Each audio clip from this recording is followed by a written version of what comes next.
I figured now's a good time to pull out all the tubes and test them, and when I did, I found that, which is evidence of arcing over in the socket, so I may very well want to replace the socket, because once you start getting carbon between pins, you can get conduction between there, and there's just no going back, no fixing it, other than to replace the sockets.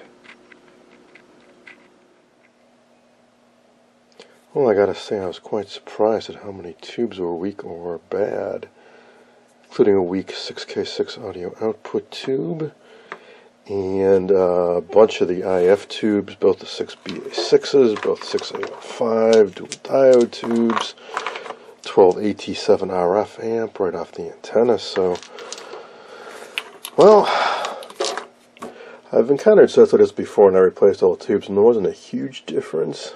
But we'll see. It's really surprising sometimes at how well a set can run on very marginal tubes.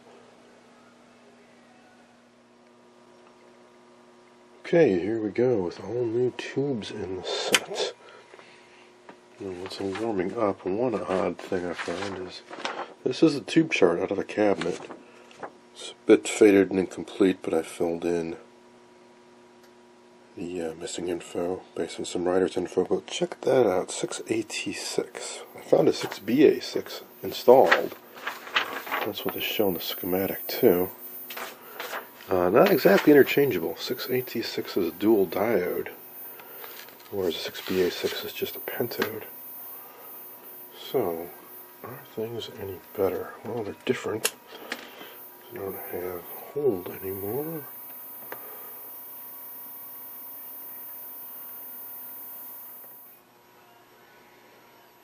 I swapped a couple of the 6SN7's vertical output and horizontal oscillator and tweaked the horizontal oscillator frequency coil a bit, and I was able to get the lock reestablished.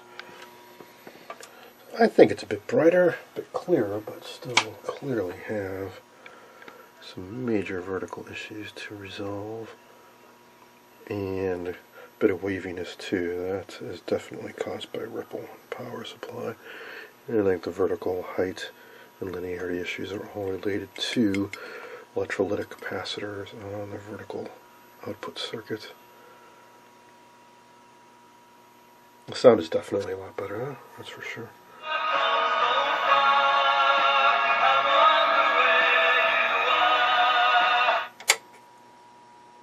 At the end of the last installment, I got the set working to the extent where we got good sound and an image of sorts.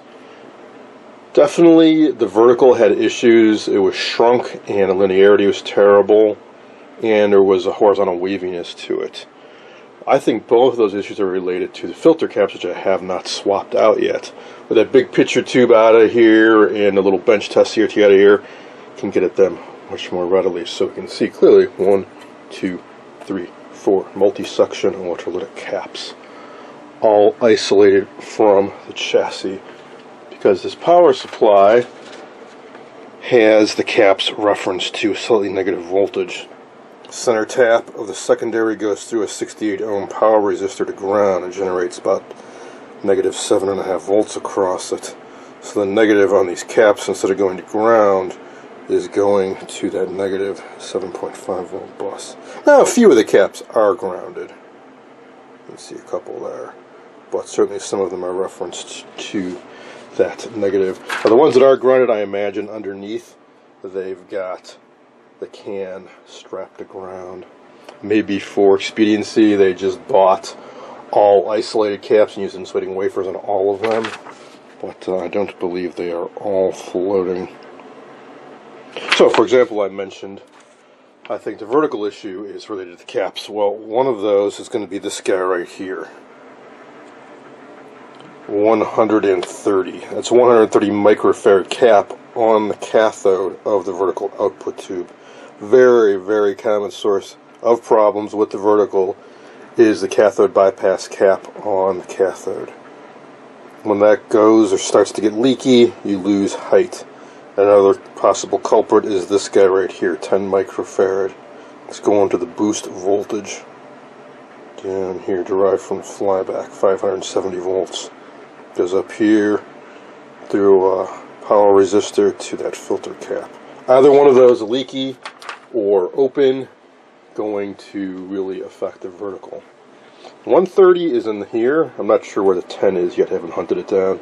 Vertical output tube, and I believe this is a vertical output transformer. I've been doing a little bit of cleaning up on the chassis while I've been investigating things. Something else I really need to do too is to clean up this area and get that shield back on. Because without it being in place, for example, this width coil is not secured, and I don't want to risk bumping into anything and damaging it. And we've got this damaged or spliced high voltage cable here. If you ever need to get a cover off, like this one, which is so often the way they make these is they have a hole for the high voltage cable.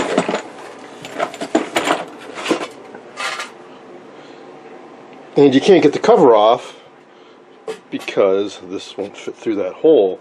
Well, instead of cutting the wire and then splicing it later, if you heat up the inside of that cap, you can just pull the wire out.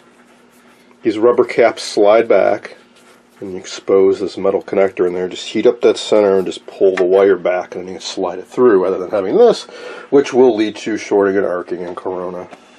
So what I'm going to do is heat this up, pull this out, find about a foot-long length of high voltage lead, and replace that. Now, as for these electrolytics, I would very much like to restuff these cans, and I've been poking and prodding a little, and I already got this one off, the top of this off. The nice thing about these cardboard covered caps is you pop the cover off, and if you have easy access like I do here, take something like a hacksaw, Dremel tool, cut around, pull this off, clean up what's left down here, and drill a few small holes near the lugs, mount your new caps in, pop this back on, and hey, nobody's the wiser. Don't have to touch any of the wiring, don't have to reroute any wiring, which can lead to potential problems with picking up home, ground loops, who knows what. And if anybody has to service this set down the road, they won't be confused by what they're looking at, because it will still be the original wiring. These covers are often held on by a glob of tar, just like this was at the end, and sometimes, over time, from this can getting hot, probably, the tar loosened up, dried up. This one, still under kind of tight, so all you can do is take a heat gun and heat it up on the top. And eventually, take a little while, because the cardboard is a bit of an insulator, so the heat doesn't travel through too well. Don't go too hot or you start charring the cardboard. Just be patient, and eventually it will start softening up, and you can carefully just undo this. So I gotta get both of these off, because these are awfully close together, and I can't work on one without the other. So this guy looks like a 30 and a 10, both at 450. And this guy is a 40, and a 130, 50 volts. So this has that vertical cap in it, and I definitely want to replace. So I think what I'll do is get this cover off, cut both of these open, replace all these caps, clean this up, put things back together, and try powering it up again and see what kind of improvement we've got. I finished with both these electrolytic cans and replaced a few of the paper caps in the vertical circuit. So let's see what difference it made. Also got this long high voltage cord on there now, so I was able to rotate the CRT around to the high voltage connectors on the other side. So no issue with it arcing against that grounding strap.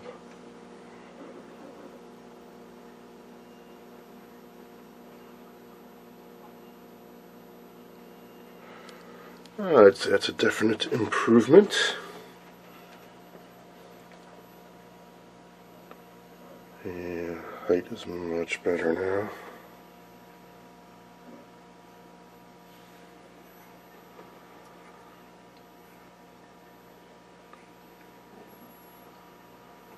Adjusting the fine tuning right now. Alright, cool. I'm not expecting a really good sharp picture because this is kind of a weak station I'm receiving right now.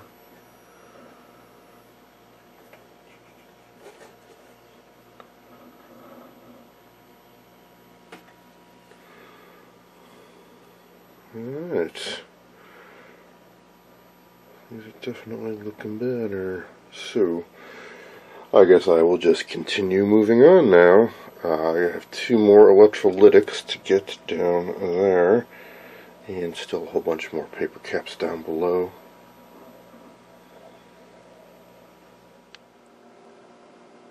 Here are a couple typical examples of the type of paper caps I've been pulling out. These have C-D, which I assume is Cornell Doublier or Doublier. Type GT4S5. I melted the wax away here a bit so we can see that. Both 0.05 microfarad, rated for 400 volts. So I thought I would fire up my solar capacitor tester here and check them for leakage. I'd be shocked if they weren't bad. But nice to have a confirmation. Leaky in the lowest range. Should be good up to 400 volts. It's leaky at 100. I don't think I have ever found a paper cap that was good in one of these old sets.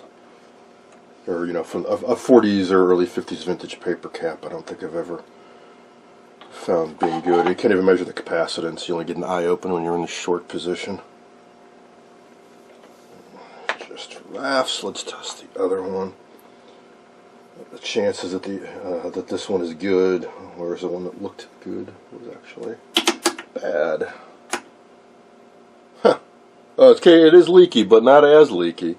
Surprisingly, the one that's all melted and horrible looking is actually less leaky, but still leaky nonetheless. Should be good all the way up to here. You see that light flash at all, that means it's got leakage.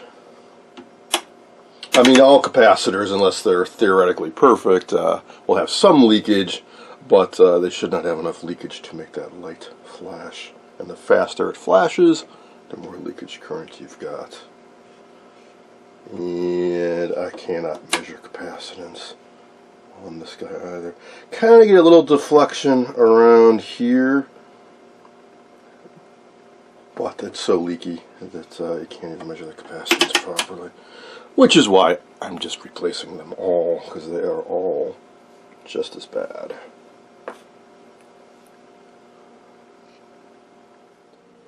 I finished replacing all the paper caps, and now I'm working on the last 2 electrolytics. They were just too hard to get at to cut open in place, like this one, with this IF can here and the yoke support. So I just took them out, which is pretty easy. For example, this one only had 2 wires going to it anyways. It also illustrates the evolution of this TV design.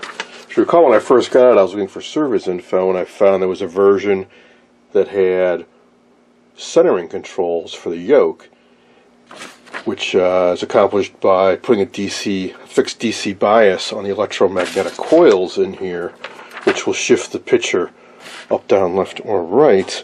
Well, it was also part of the power supply, which was similar to early RCA's, a kind of a complex scheme of negative voltages, positive voltages, bleeder resistors. Well, this is a much simplified version where they use permanent magnet with some adjustment levers for the centering, and they took out all that stuff. However, the legacy is that this chassis was originally designed to have these capacitors having a negative potential isolated from ground. That's why they're all in insulated wafers. But as I discovered while working on this, all but one of them, these cans are actually grounded. These could be replaced with metal mounting brackets. Take out the paper cover and just ground these lugs, because underneath they have solid bus wire going from this to ground. Well, this is the one cap that actually truly is negative. There's still a bit of negative bias used. Now, on the schematic here, they show C171A and B connected in parallel, 10 and 40 microfarad it looks like. Well, it's actually not what was in here. They only used a single section, and this is a 250 microfarad and 1000 microfarad. I've seen these in every set that has horizontal and vertical centering, 1000 microfarad across one of the centering potentiometers and 250 across the other. So this must have been a legacy from the earlier design with centering controls, and they just used one section. The other section isn't even used for anything. So with those out, I'll cut them open and restuff them. And the transformer was a bit rusty, so I used some naval gel to get the rust off of that. And I just put on some rusty metal primer. I'll sand that down, mask off around here, and spray it. Be nice to take the whole thing out and repaint it, but it's way too much work. Big beefy transformer, heavy bus wire. You don't want to mess with taking one of these out if you don't have to, so I just use a little bit of painter's tape and spray it in place. Also did a bit of cleaning. High voltage cage is looking much nicer now, just simply damp paper, towels, and a little bit of dish detergent. Clean that right up. And I started to do a little work on this. Heated it up a little, and starting to chip away at it. I want to get this out, but not damage these two brass rivets. And then I will get a new one on here and melt it, or not melt it, but heat up the vinyl and get it soft enough that I can kind of work it around and get it over those rivets, and just like the original did. So definitely in the home stretch, and I'm going to clean off a few of the old original tubes that are a little dirty on top. And which leaves really one last thing, which is this tuner. I still want to try getting this out. Got a few, I think 4 sheet metal screws up top, and some wire connections down below. Because I want to get it out because I really want to clean it. The action on it is stiff, and occasionally the fine-tuning disc mechanism in here slips a little. It's not a very pleasant tuning experience. I also want to clean up the switch contacts. So I know that's the last major task. Oh, and then of course installing the picture tube. I've already got one in mind that I think is exactly the same dimensions as the original, so I'm hoping that will be fairly trivial to install.